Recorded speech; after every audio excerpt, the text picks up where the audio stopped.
Fernando Diniz é um nome que desperta opiniões bem diferentes no futebol brasileiro. Considerado um gênio por muitos, ele chama atenção por seguir uma filosofia considerada revolucionária, com um modelo de jogo original e inteligente. Para outros, ele não passa de uma farsa que insiste em estratégias falhas, que nunca deram resultados consistentes. É por isso que o Radar Peleja de hoje te explica por que o Diniz é um dos técnicos mais polêmicos do Brasil.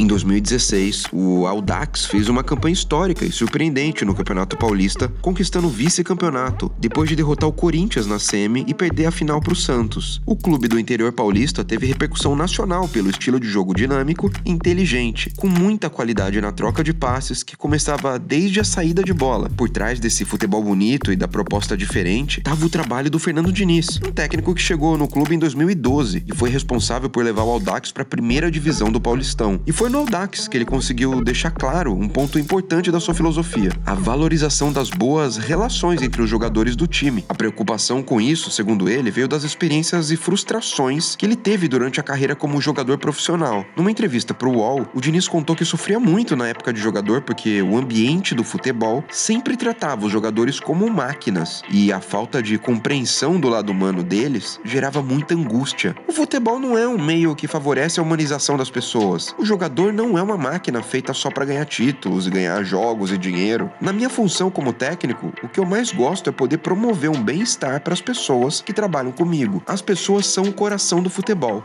Na visão dele, muitos jogadores são queimados desde as categorias de base por serem tratados apenas como um produto e criticados de forma desproporcional. Também por isso, ele acha que deve existir um trabalho psicológico mais intenso nos clubes. Não exatamente para melhorar resultado, mas para diminuir o sofrimento dos jogadores e criar um ambiente onde eles se sintam valorizados. Mas alguns momentos de explosão fizeram as pessoas questionarem essa filosofia do técnico. Foi o que aconteceu em 2021, quando ele treinava o São Paulo. Sem a torcida no estádio por causa da pandemia de Covid-19, a transmissão da TV mostrou o descontrole dele com o Tietê, que tinha trabalhado com ele naquela campanha do Audax em 2016. Dentre os xingamentos, os de ingrato, perninha e mascaradinho chamaram atenção e geraram uma série de críticas pro Diniz na internet e nos programas esportivos. Numa entrevista pro Podpah, o Tietê disse que sentiu uma raiva incontrolável do treinador e que a situação o incomodou muito. Num outro podcast, o lateral Reinaldo também comentou a situação e disse que o Diniz chegou a chorar no CT por conta disso. Ele é um cara que trabalhou com o Tietê por muitos anos. A relação dos dois era muito íntima. Ele é daquele jeito explosivo, mas tem um coração enorme. Dentro de campo, o estilo de jogo do Diniz também costuma provocar opiniões diferentes. Conhecido por valorizar o espetáculo e o clássico futebol bonito, com muito toque de bola e controle dela, tem gente que já coloca ele na lista de melhores técnicos em atividade no Brasil, mas a instabilidade dos resultados e a falta de títulos se tornam alvo de críticas. A sua primeira passagem pelo Fluminense, além das temporadas no Atlético Paranaense e no São Paulo, mostram o padrão que acompanhou o trabalho do treinador. Um começo empolgante, seguido de uma queda bizarra no desempenho do time. Esse padrão fez alguns torcedores criarem a cartilha do Diniz, uma brincadeira que simula as etapas do trabalho dele por onde ele passa. Pro treinador, muitas dessas críticas refletem a cultura resultadista, que é do futebol brasileiro, onde o trabalho tem que dar resultados imediatos para ser considerado bom e quase nunca tem tempo para se consolidar. A minha avaliação é muito mais presa ao conteúdo e ao processo do que simplesmente no resultado final. Usando como justificativa a quantidade de trocas de técnicos no Brasil e como isso se tornou comum para os torcedores, muitos concordam com a visão do treinador, inclusive o Neymar, que já tweetou sobre isso. Gosto muito do Diniz como treinador. Uma pena que no Brasil não dão tempo o suficiente. Em 2022, depois de passagens ruins pelo Santos e pelo Vasco, ele foi contratado pelo Fluminense e voltou a encantar a torcida. Insistindo no estilo e na filosofia de sempre, o tricolor chegou à semifinal da Copa do Brasil e continua brigando para se manter no G4 do Brasileirão. A boa fase do clube fez até os torcedores e parte da imprensa considerarem o Diniz para substituir o Tite no comando da seleção depois da Copa. E você, o que você achou dos métodos do Fernando Diniz?